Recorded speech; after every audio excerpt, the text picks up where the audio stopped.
Good morning అందరికి. So మనం Paderu explore చేయడానికి అయితే మనం ఈరోజు స్టార్ట్ అయ్యాం. మన అరకు ఎంత ఫేమస్, ఎన్ని ప్లేసెస్ అయితే ఉన్నాయో మన పాడేరులో కూడా మంచి మంచి ప్లేసెస్ ఉన్నాయి. మంచి టెంపుల్స్ ఉన్నాయి. వ్యూ పాయింట్ కూడా దాళ్ళపల్లి వ్యూ పాయింట్ అని చెప్పి పాడేరులో ఉంది. సో అది కూడా ఉంది. సో ఈ రోజు అందుకే మేము పాడేరు ఎక్స్ప్లోర్ చేయడానికి అయితే వెళ్తున్నాం అనమాట. So one kind of family trip అనుకోండి. ఓన్లీ జెంట్స్, మా ఫ్యామిలీలో ఉన్న జెంట్స్ అయితే మేము అందరం ఈరోజు మార్నింగ్ అయితే స్టార్ట్ అయ్యాం. పాడేరుకి ఇంకొక 30 కిలోమీటర్స్ దగ్గరలో అయితే ఉన్నాము.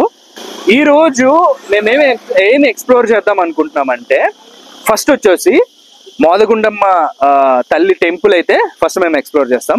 తర్వాత మత్స్యగుండం ఉంది, మత్స్యగుండం టెంపుల్ ఉంది.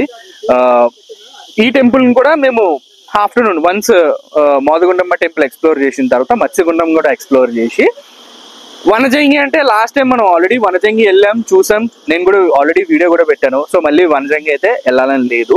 సో అదైతే నేను ఈ వీడియోలో అయితే స్కిప్ చేసేస్తున్నాను. ఇంకొకటి దాళ్ళపల్లి వ్యూ పాయింట్ అని ఒకటి ఉంది. మన అరకు దగ్గర ఎలా వ్యూ పాయింట్ ఉందో ఇక్కడ కూడా ఒక వ్యూ పాయింట్ ఉంది. కాఫీ ప్లాంటేషన్స్ ఉన్నాయి. సో ఆ లొకేషన్ కూడా నేను మీకు చూపిద్దాం అనుకుంటున్నాను. ఫస్ట్ అయితే మోదగుండమ్మ టెంపుల్కి వెళ్దాం. ఈ టెంపుల్ అయితే నార్మల్ టెంపుల్ కాదండి. ఈ టెంపుల్ కి చాలా హిస్టరీ ఉంది.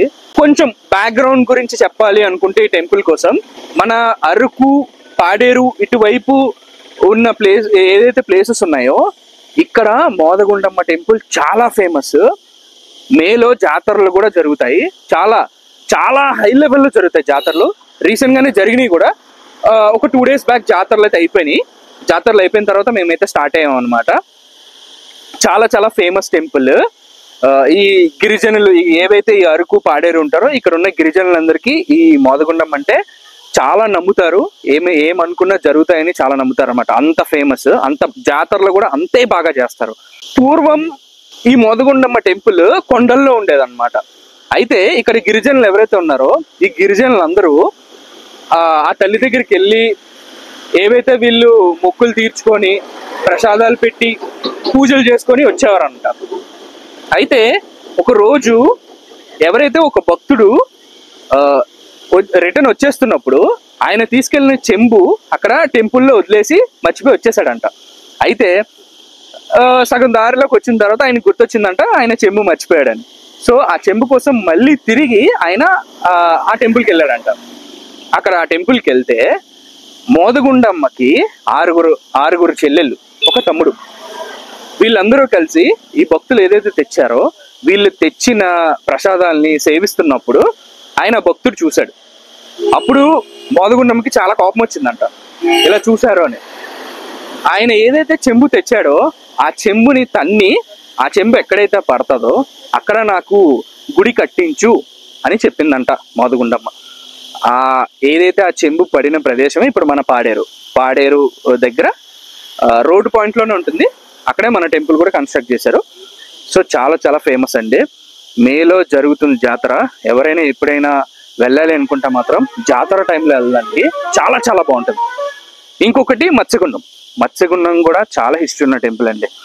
మన శివుడే మన మత్స్య అవతారంలో అక్కడ ఉంటారనమాట.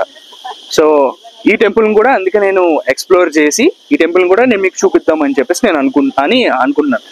దీనికి కూడా ఒక బ్యాక్ హిస్టరీ ఉంది ఈ టెంపుల్ కోసం కూడా.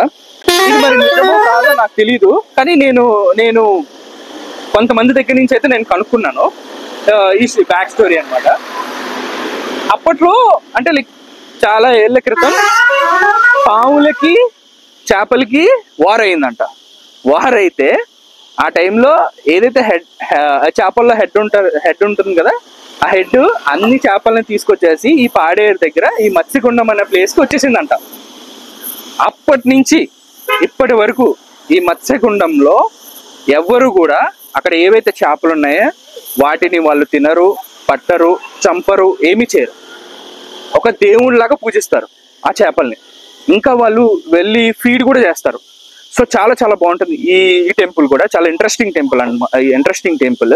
సో అందుకే ఈ టెంపుల్ కూడా నేను మీకు చూపిద్దాం అని చెప్పేసి ఈరోజు నేను ఫిక్స్ అయ్యాను. ఈ 2 టెంపుల్స్ అయితే పక్క మేము చూపిస్తాను. చాలా చాలా బాగుంటుంది. అండ్ దాళ్ళపల్లి వ్యూ పాయింట్ అది కూడా చెప్పాను కదా, అది మన కాఫీ ప్లాంటేషన్స్ అక్కడ ఆ దగ్గరలోనే ఉన్నాయంట. సో అది కూడా నాకు టైం కుదిరితే అది కూడా నేను చూపించడానికి ట్రై చేస్తాను. సో ఇదనమాట ఈరోజు మనం పాడేరులో ఎక్స్ప్లోర్ చేసే ప్లేసెస్. సో ఎవరైతే నా వీడియోస్ చూస్తున్నారో వాళ్ళందరికీ thank you very much. And please like, share and subscribe. Thank you.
పాడేరుకి ఇంకా ఒక 15 కిలోమీటర్స్ లో ఉన్నాం.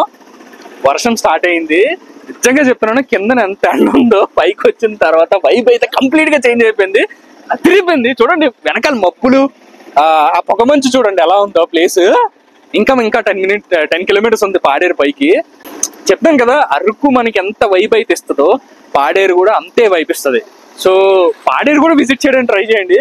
మన విశాఖపట్నంలో ఇప్పుడు వర్షం పడుతుందంట, సో మేబీ దాని ఎఫెక్ట్ అయి ఉండొచ్చు. అందుకే ఇక్కడ కూడా క్లైమేట్ కూడా చాలా కూల్ అయిపోయింది. పైన కూడా వర్షం పడుతుందంట.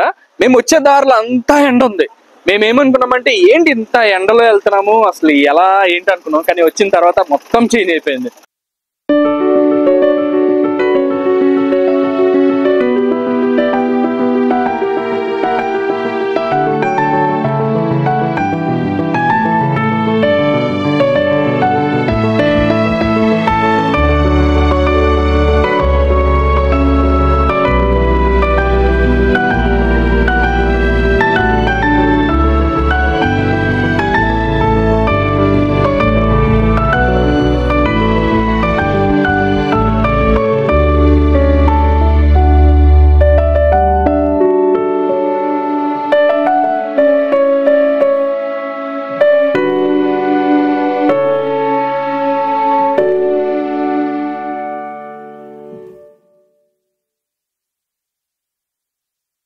బోధగుండమ్మ టెంపుల్ దర్శనం అయితే అయిపోయిందండి. ఇక్కడ గిరిజనులకి చాలా చాలా నమ్ముతారు అనమాట. ఇక్కడ వచ్చి ఇక్కడ పూజించి అమ్మకి ఏమైనా కోరుకుంటే అది ఖచ్చితంగా జరుగుతుంది అని నమ్ముతారు. అంత ఫేమస్ అన్నమాట ఇక్కడ. 2 days బ్యాకే ఇక్కడ ఉన్న జాతర కూడా అయిపోయింది. జాతర అయిపోయిన తర్వాత మేము వచ్చాము. జాతర టైంలో వద్దామని చాలా ట్రై చేశాను కానీ అవ్వలేదన్నమాట. సో అందుకే జాతర తర్వాత వచ్చాను. కానీ చాలా ప్రశాంతంగా అనిపించింది వచ్చిన తర్వాత. మీకు విగ్రహం కూడా చూపించాను కదా, అసలు అమ్మని చూస్తే నిజంగా ఏదో నిజంగా మన ముందుండి ఆమె చూస్తున్న ఫీలింగ్ అయితే మనకు వస్తుంది అనమాట. సో అందుకే ఎవరైతే పాడేరు వస్తారో, ఇది పాడేరు మెయిన్ జంక్షన్ లోనే ఉంటుంది టెంపుల్, ఖచ్చితంగా ఈ టెంపుల్ విజిట్ చేయడానికి అయితే ట్రై చేయండి.